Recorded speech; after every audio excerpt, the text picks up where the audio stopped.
Tukwebaza okuba ng'okyekuumidde ku Bukedde TV1 tukumyewo n'ekitundu kyaffe ekyokubiri ekyagataliiko mu ttuntu. Tugiguddewo n'abayizi n'abasomesa ku ssomero lya Bamuzibe ne Bakiggala mu ggombolola y'Ekibingi mu disitulikiti ey'e Bukomansimbi. Bano balajana olw'obutaba n'amazzi ge bakozesa ku ssomero nga mu kiseera kino ttanka zonna ezaazimbibwa ku ssomero lino zaawummuka.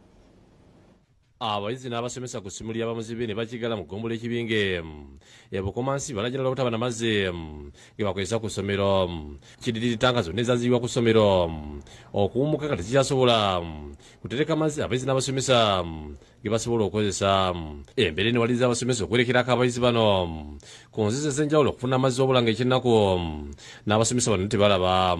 Tutuse ku ssomero nga tusanze obudde bwa kugenda ku luzzi nga bantu bagobereddwa wabula ng'amakubo ge bayita mu galimu ebinyakosa n'akasozi nga batambula kilomita 3 okutuuka ku luzzi okufuna amazzi.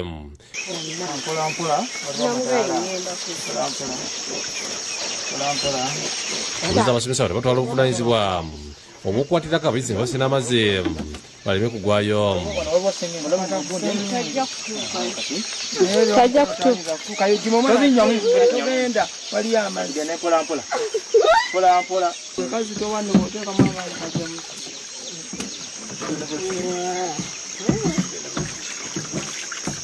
Kizibu omwana okukkirira emmanga mu kilometers nga 2 okufunayo amazzi ate nga waliwo olusozi luwanvu.